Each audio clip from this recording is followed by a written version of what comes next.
Bueno, buenas noches, una vez más, bienvenidos.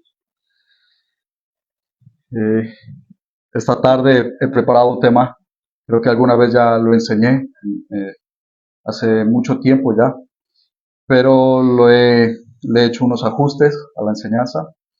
Creo que es muy necesario e importante que entendamos en qué consiste el libre albedrío, si hay libre albedrío para nosotros, para el ser humano, o no hay libre albedrío. Amén. Es una pregunta que abunda, yo sé, en los corazones de los creyentes cuando no tenemos certeza o seguridad o no entendemos en qué consiste la libertad que Dios nos ha regalado. Amén. Entonces, por eso el título de esta noche es el libre albedrío.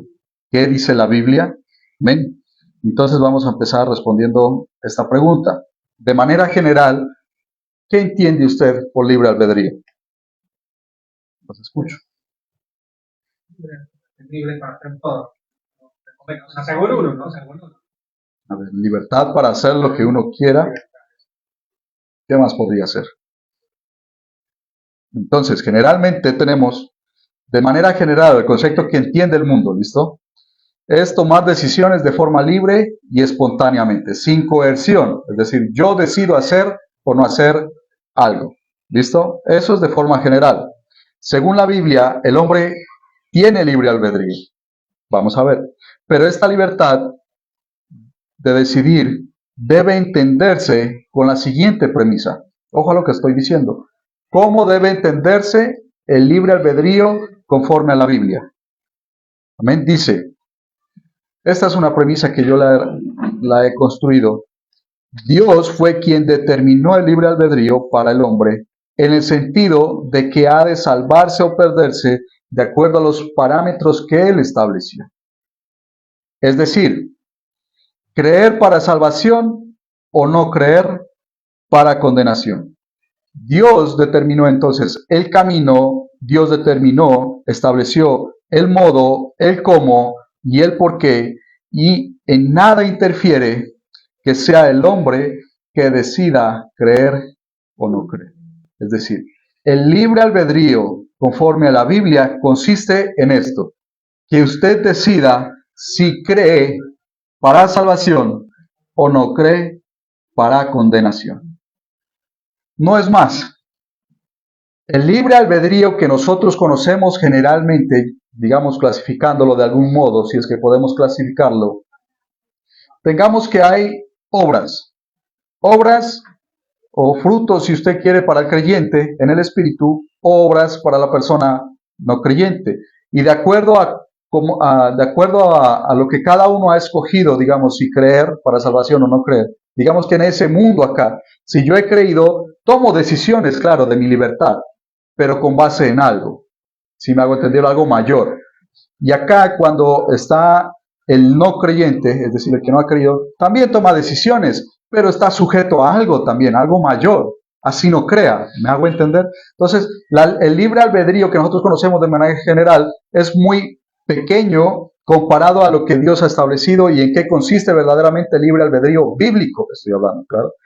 Dios le dice a usted, decida, creer para salvación o no creer para condenación. Eso es todo. ¿Listo? Vamos a explicarlo ahora de manera más detallada. El libre albedrío, entonces, no se trata de otra cuestión. Tampoco significa que con mi albedrío pueda pasar por encima de la autoridad de Dios, pues Él fue quien determinó el modo y la forma de ejecutarse el libre albedrío. ¿Sí me hago entender? Para algunos teólogos y predicadores, esto que acabamos de mencionar es muy difícil de entender, porque con el fin de darle en todo la primacía, la gloria a Dios, dicen, ojo, que el hombre no puede salvarse solo. Es decir, tuvo que intervenir Dios, quien lo llama y lo convence. A eso se le conoce como gracia irresistible, lo manejan los teólogos, que es una postura calvinista, la cual nosotros no apoyamos. Que en resumidas cuentas dice esta postura, Dios ha elegido o elige a los que han de ser salvos, pero solo los elegidos pueden venir a Dios. Esta es una postura que tergiversa y o fuerza la escritura para acoplarse con las doctrinas calvinistas. ¿Me hizo entender? Ellos le llaman algo como la gracia irresistible, es decir, incluso cuando usted decide creer, no es que usted haya decidido creer, sino que Dios lo llevó a creer. ¿Me van a entender? Pero es solo para los escogidos, para los elegidos. ¿Qué quiere decir esto? ¿Cómo se traduce esto? Que hay otros que Dios ya predestinó para perdición. ¿Sí me hago entender? Lo cual es falso. Dios no ha predestinado a nadie para perdición.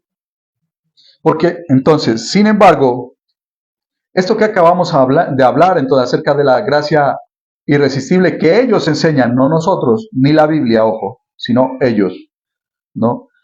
No es lo que la palabra enseña. Veamos. El llamado al arrepentimiento se hace mediante la predicación de la palabra, ¿no es cierto? Y es para todo el mundo, no solo para unos pocos. ¿Me hago entender? Yo sé que venimos nosotros de unas posturas, digamos, y de nuestra iglesia antigua, que nos enseñaron alguna vez, todos nosotros fuimos elegidos por Dios y solo los elegidos se salvarán, ¿no? Nosotros hemos sido predestinados, escogidos por Dios y ellos serán salvos, pero no es así como lo enseña la palabra. Vamos a ver, Juan 3:16 dice, porque de tal manera amó Dios al mundo que ha dado a su Hijo unigénito, ¿para qué?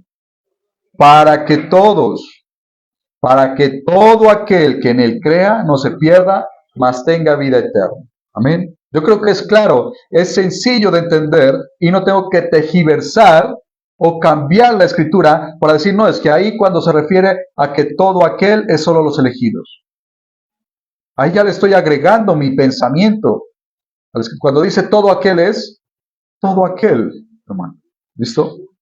Y versículo 18 dice, el que en él cree no es condenado, pero el que no cree ya ha sido condenado.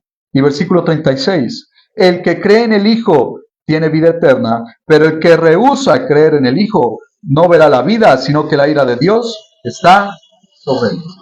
La palabra que dice ahí, rehúsa, hermano, significa que decide, en otras palabras.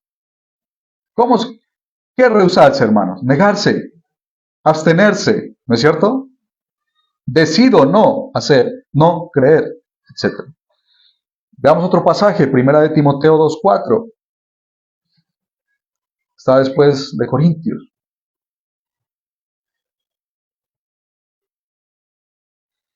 Amén. Dice 1 de Timoteo 2:4. El cual quiere, ¿qué dice ahí? Que todos los hombres sean salvos y vengan al conocimiento de la verdad. Porque hay un solo Dios y un solo mediador entre Dios y los hombres. Yo quiero ser enfático en eso. No dice entre los escogidos, entre los elegidos, sino entre Dios y los hombres, todos. Dice, Jesucristo hombre, el cual se dio a sí mismo en rescate por todos, no por unos, por todos. Segunda de Pedro 3:9 dice, el Señor no retarda su promesa, según algunos la tienen por tardanza, sino que es paciente para con nosotros, no queriendo, ojo, que ninguno perezca, sino que todos procedan al arrepentimiento. Es claro también que en la omnisciencia de Dios, Él sabe quién va a perecer, ¿no es cierto? Pero Él no quiere que perezca, que es diferente. ¿Hago entender? Ezequiel 33:11 dice, diles, Ezequiel 33:11 dice, diles, vivo yo, declara el Señor Dios, que no me complazco en la muerte del impío, sino en que el impío se aparte de su camino y viva. Volveos de vuestros malos caminos. ¿Por qué habéis de morir, oh casa de Israel?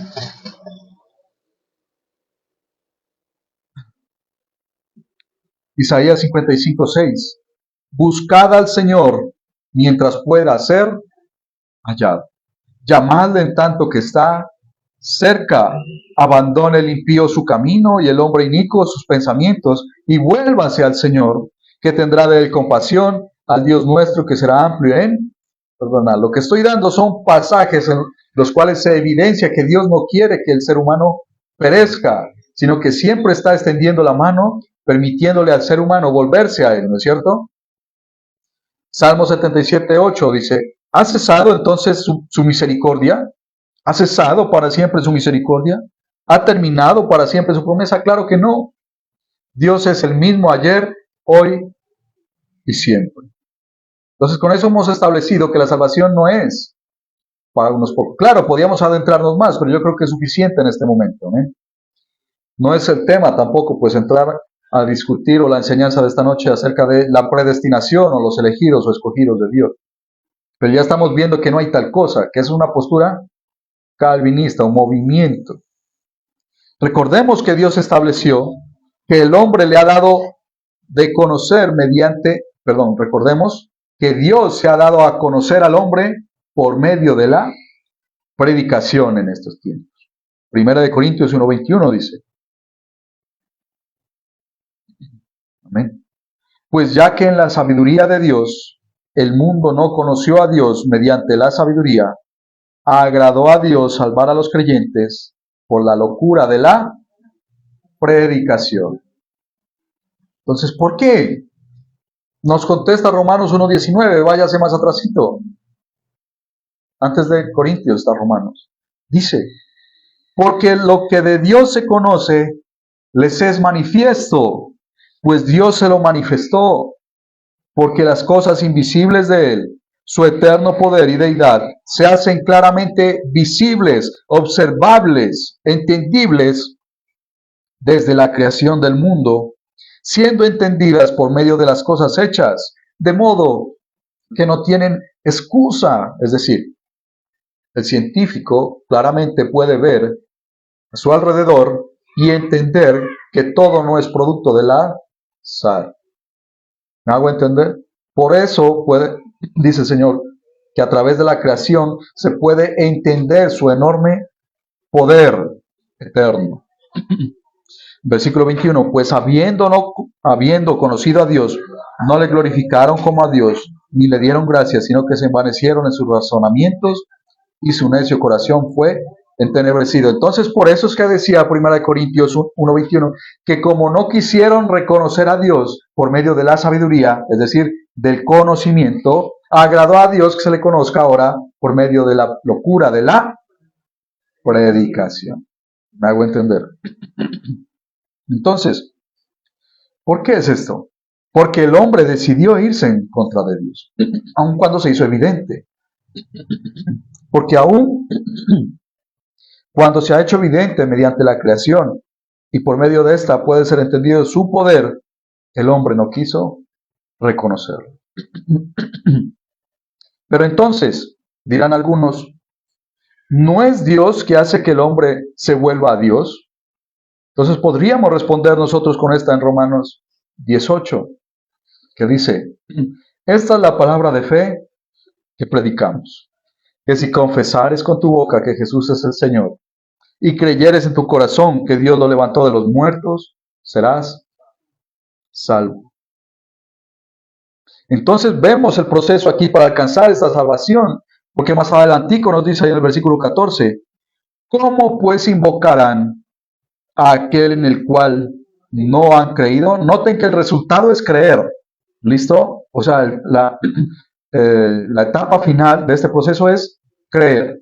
Dice, ¿y cómo invocarán a aquel en el cual no han creído? Pero dice, ¿y cómo creerán en aquel de quien no han oído? ¿Y cómo oirán sin haber quien les predique?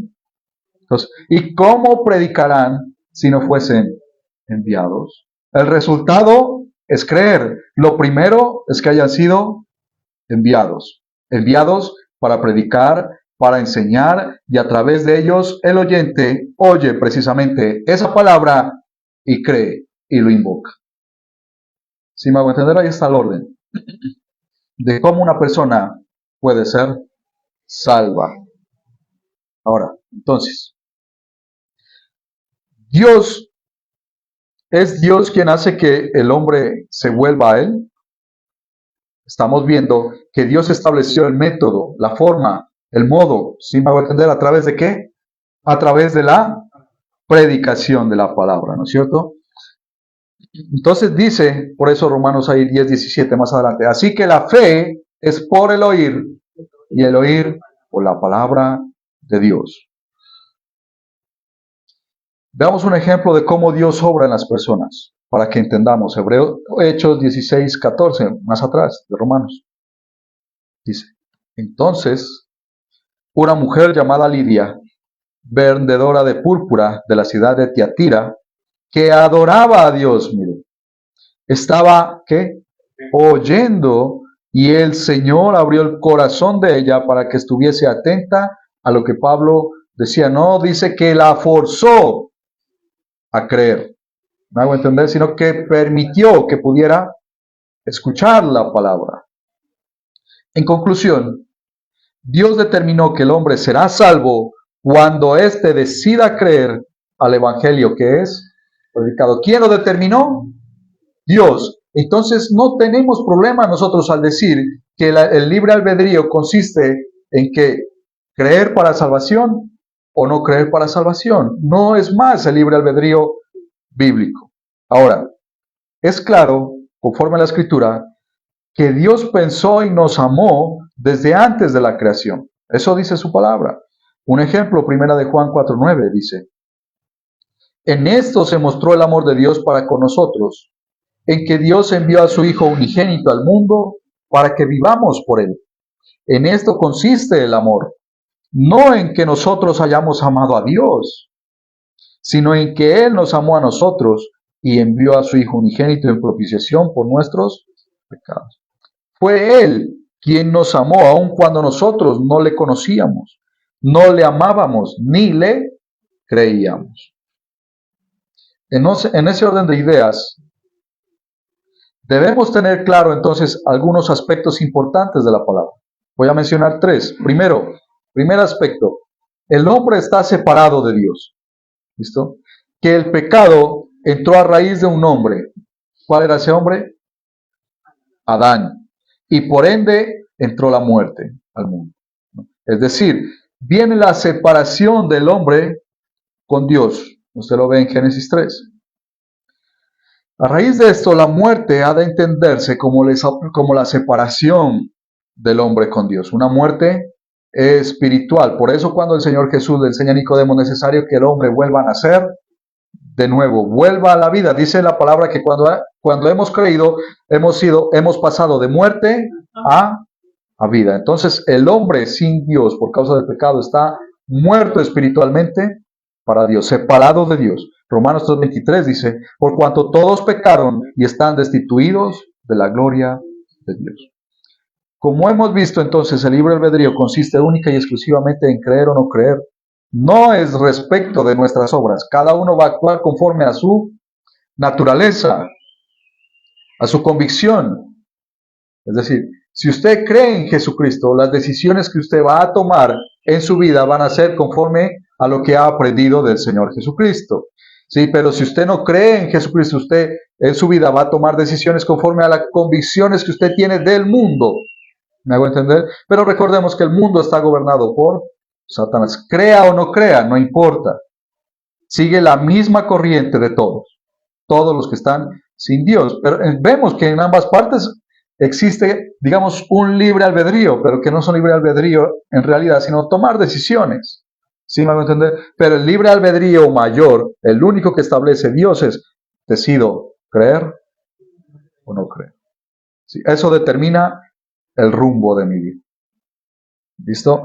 De ahí se desprende que si decido no creer, recuerden que estamos en el primer aspecto, que el hombre está separado de Dios, muerto. De ahí se desprende que si decido no creer, no es que yo vaya a hacer lo que yo quiera, porque el mundo está influenciado por el maligno. Gobierna Satanás y mis acciones entonces estarán determinadas por la corriente de este mundo, que es de una naturaleza caída, pecaminosa. ¿Me hago entender? No es que yo vaya a hacer lo que yo quiera.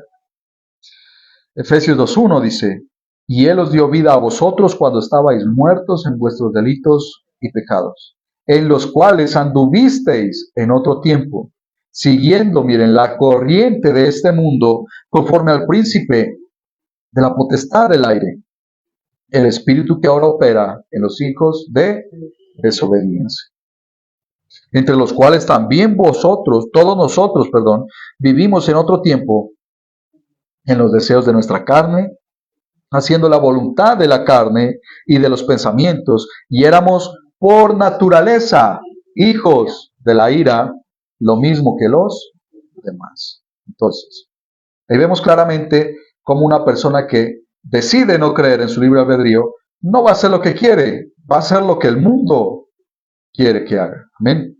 Ahora, una persona que ha decidido creer es gobernado por el Espíritu Santo. Tampoco va a hacer lo que quiere, porque el Espíritu Santo lo va a hacer, ¿no? Lo va a redarguir, le va a enseñar, ¿no es cierto? Lo va a guiar, porque para eso fue dado el Espíritu Santo. Romanos 8:7 dice, pues la naturaleza pecaminosa es enemiga de Dios siempre. Nunca obedeció las leyes de Dios y jamás lo hará. Este es hablando del hombre caído, de la naturaleza caída, ¿no? Pero el versículo 8 dice, por eso los que todavía viven bajo el dominio de la naturaleza pecaminosa nunca pueden agradar a Dios. Pero versículo 9, pero ustedes, ya refiriéndose a los que han creído, no están dominados por su naturaleza pecaminosa, son controlados o son guiados por el Espíritu, si el Espíritu de Dios vive en ustedes. Y recuerden, dice, que los que no tienen el Espíritu de Cristo en ellos, de ninguna manera pertenecen a Cristo. ¿Sí me hago entender? El que es de Cristo es gobernado por el Espíritu Santo. Entonces, hemos visto el primer aspecto. Segundo aspecto, entonces, el hombre se encuentra en un estado caído. Primero estaba separado, muerto de Dios. Ahora el hombre se encuentra en un estado caído. Que el hombre por causa del pecado se encuentra en un estado caído, sujeto a su carne, esclavo del pecado y por ende a la muerte. Romanos 5:12 dice, por tanto, yo quiero que me presten mucha atención aquí porque vamos a ver un poquitico de una doctrina, de una religión que se llama el pecado original. Entonces presten mucha atención a lo que vamos a leer. Por tanto, miren cómo dice, como el pecado entró en el mundo por un hombre, cuando dice como, está haciéndome una comparación, por tanto, como el pecado entró en el mundo por un hombre y por el pecado la muerte, así, ahí viene el punto de comparación, así la muerte pasó a todos los hombres por cuanto todos pecaron. Así como el pecado entró al mundo por Adán que pecó y por eso vino la muerte, así la muerte pasó a todos los hombres por cuanto todos pecaron. Lo que dice es que de la misma manera que hizo Adán, asimismo lo hacemos nosotros. No existe el tal pecado original que heredamos. El pecado original es una doctrina, ya sabe usted de quién es la doctrina, la Iglesia Católica. Es decir, el hombre no nace pecador, no nace pecador. Nace con naturaleza pecaminosa, que es diferente, que es la que lo lleva a usted a pecar. El hombre es condenado por el pecado, no los pecados, sino por el pecado. Es decir, el hombre no nace pecador otra vez, nace con naturaleza pecaminosa. De ahí que los inocentes, los niños, no pueden irse al infierno. Cuando una persona peca conscientemente, es decir, decide atender a su concupiscencia, produce el pecado. Y la paga del pecado es muerte. Porque si fuera así que el pecado original se transmite a todos, no usando este pasaje porque es el que usan para decir esto, entonces el versículo 18 debería tomarse también de forma literalmente como lo estaban tomando aquellos. Porque ahí lo están tomando es literalmente para decir que entonces, así como entró por Adán el pecado, así pasó a todos, ¿no es cierto? Entonces ahí viene el pecado original. Dice, si fuera así literalmente, entonces el versículo 18 debería entendérselo así también. Y vamos a ver que no concuerda. Dice, así que como por la transgresión de uno vino la condenación a todos los hombres, de la misma manera por la justicia de uno vino a todos los hombres la justicia de la vida. ¿Qué quiere decir esto, hermano? Exacto. Si por uno entró el pecado, y eso pasó a todos, por uno ya vino la salvación o el perdón para todos. Yo no tengo que hacer nada, ni siquiera creer, porque ella murió por todos. ¿Me hago entender? No se puede aplicar literalmente esto, sino entendiendo de qué es que nos está hablando. ¿Me hago entender o no? Si aplicamos este pasaje literalmente así como se lo está aplicando arribita cuando está haciendo una comparación, ¿no? Porque ahí se está haciendo una comparación, no literalmente. Lo que hacen de esta doctrina del pecado original lo aplican es literalmente. No entienden la comparación. ¿Me hago entender? Entonces acá abajo dice también que hay una comparación, así como la transgresión de uno vino la condenación a todos, así vino por uno también la justificación para todos. Ah, gloria a Dios, pues ya nadie tiene que hacer nada, todos comamos y bebamos. ¿Me hago entender o no? Y no es eso lo que enseña la palabra, pues, hermano. Es decir, que solo por el haberse ofrecido ya trajo salvación al mundo el Señor Jesucristo.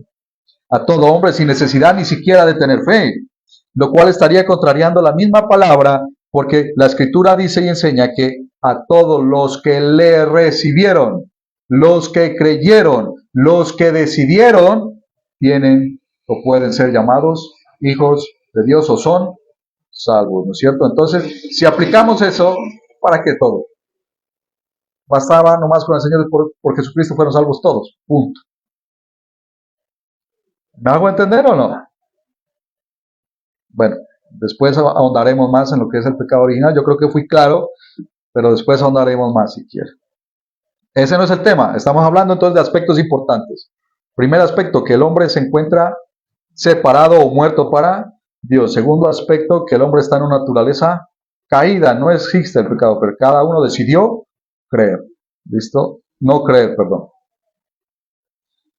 Ahora recordemos que Adán fue creado a imagen de Dios. Pero los hijos de Adán y su descendencia ya vienen conforme a la imagen del hombre caído. No somos culpables de los pecados de nuestros padres, sino que vivimos conforme a su naturaleza caída, pecaminosa, una naturaleza pecaminosa. Eso es lo que hacemos nosotros. No existen esas tales mal llamadas maldiciones generacionales. ¿Listo? Pero el postrer Adán, que es Cristo, le restaurará a semejanza del Hijo. Cuando venimos a Él, somos revestidos, somos hechos nuevas criaturas, nos ha restaurado a la semejanza de Dios. Entonces, segundo aspecto, acabamos de ver. Y el tercer aspecto es que el hombre decidió desobedecer a Dios en su libre albedrío. Ahí sí. ¿Me hago entender? Porque a Adán y a Eva les dijo, hey, no comerán de este árbol, porque el día que de él comieres, morirás. ¿Es cierto? Y llegó Satanás en forma de serpiente. ¿Con que Dios os ha dicho? Le dijo a la mujer. Lo primero, atacar la palabra de Dios. Con que Dios os ha dicho. Y segundo, mostrarle, no sé cómo darle motivarlo para alcanzar algo, como que le iba a obsequiar algo. Con que Dios os ha dicho, ¿no? Pero es mentira, porque si tú comes de eso, perdone que le parafraseé, ¿no? Vas a ser como Dios. Entenderás todo, ¿cierto? Y le agradó en su corazón, pues, ¿qué cree? ¿No? Porque no bastó solamente con decirle con que Dios os ha dicho, sino que le mostró algo. Lo mismo que hizo Satanás con el Señor Jesús. Todo esto te daré si postrado me adoras. Escrito está. Bueno, imagínense, ahí le dijo el Señor, escrito está. Diferente a lo que dijo Adán y Eva. Le creyeron a la serpiente. Bueno, pero entonces, tercer aspecto, el hombre decidió desobedecer a Dios. Desde su creación, el hombre, en su libre albedrío, decidió desobedecer a Dios. En Génesis 3:17 vemos, y el hombre dijo, y Dios al hombre dijo, por cuanto obedeciste a la voz de tu mujer y comiste del árbol que te mandé diciendo, no comerás de él, te mandé diciendo, no comerás de él, y usted ya sabe la historia, ¿cierto? Ya todo lo que desencadenó. Ahí vemos cómo el hombre decidió no Creer, pues hermano, no obedecer. Para dejar sentado entonces el tema del libre albedrío, veamos unos últimos pasajes, dos pasajes específicamente, de cómo Dios otorga libertad de elegir y que trata o versa únicamente sobre creer o no creer, no es más. Veamos entonces, le voy a dar dos pasajes, uno del Antiguo Testamento y otro del Nuevo. En el Antiguo Testamento, Deuteronomio 30:11, vamos allá.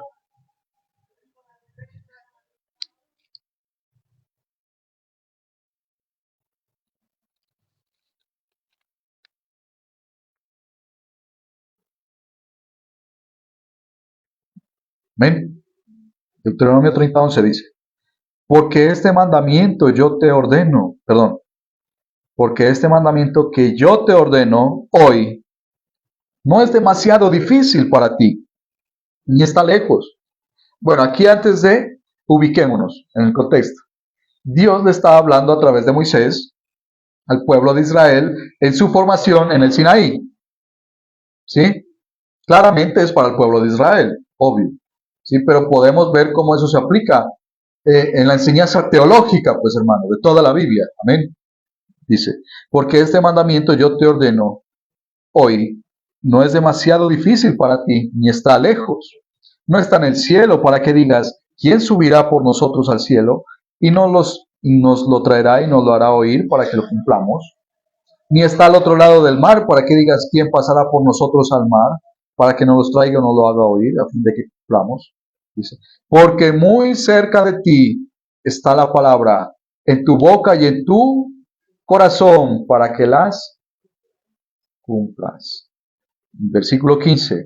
Mira, dice Israel, yo he puesto delante de ti hoy la vida y el bien, la muerte y el mal, porque yo te mando hoy que ames a Jehová tu Dios, que andes en sus caminos y guardes sus mandamientos, sus estatutos y sus decretos, para que vivas y seas multiplicado. Entonces, ¿por qué Dios le dice, yo te mando hoy que obedezcas? ¿Para qué? Para que vivas y seas multiplicado. Y Jehová tu Dios te bendiga en la tierra a la cual entras para tomar posesión de ella. Versículo 17. Mas, si tu corazón se apartare y no oyeres y te dejares extraviar y te inclinares a dioses ajenos y les sirvieres, yo os protesto hoy que de cierto pereceréis. No prolongaréis vuestros días sobre la tierra donde vais pasando el Jordán para entrar en posesión de él. Mire qué dice, buenas noches. Mire que dice, mas si tu corazón se apartare, porque ¿con qué se cree, pues, hermano, para la salvación? Con el corazón, ¿cierto? Entonces, así que versículo 19, estamos de Deuteronomio 30:19, amén. Sí, ¿no? Ahí estamos. Dice, a los cielos y a la tierra llamo por testigo hoy contra vosotros, que os he puesto una vez más delante la vida y la muerte, la bendición y la maldición. He puesto, les he mostrado. Cuando nosotros oímos la predicación, nos han enseñado, ¿no? Nos han mostrado, ¿sí o no? ¿En qué consiste el Evangelio? ¿Creer o no creer? Dice, mire cómo dice el Señor al pueblo. Escoge, grandote, subrayelo, enmárquelo, libre albedrío, pues la vida para que vivas tú y tu descendencia, amando a Jehová tu Dios, atendiendo su voz y siguiéndole a Él, porque Él es vida para ti y prolongación de tus días, a fin de que habites sobre la tierra que juró Jehová a tus padres, Abraham, Isaac y Jacob, que les había de dar. Les mostró, les mandó como Dios, porque era el Dios de Israel. Les dijo, he puesto delante de ti la vida y la muerte. Yo te mando hoy que busques, ¿no? Que obedezcas. Pero escoge. Escoge. ¿Qué quieres? ¿Vida? Muerte. Y el hombre escogió muerte, hermano. Perecieron en el desierto. Ese lo vimos ya, un pasaje claro nosotros en el Antiguo Testamento. Buenas noches. Bienvenidos, siga. Entonces, Veamos ahora un pasaje del Nuevo Testamento que nos enseña lo mismo, y es lo que hemos visto nosotros ahora en Hebreos. Cuando dice Hebreos 1:1, dice, Dios, habiendo hablado de muchas formas en otro tiempo por medio de los profetas a los padres, en este tiempo nos ha venido a hablar en el Hijo. ¿No es cierto? El Hijo es la palabra. Después, si pasamos un poquito más adelante, en el capítulo 2, dice, atiende las palabras que has oído, ¿no?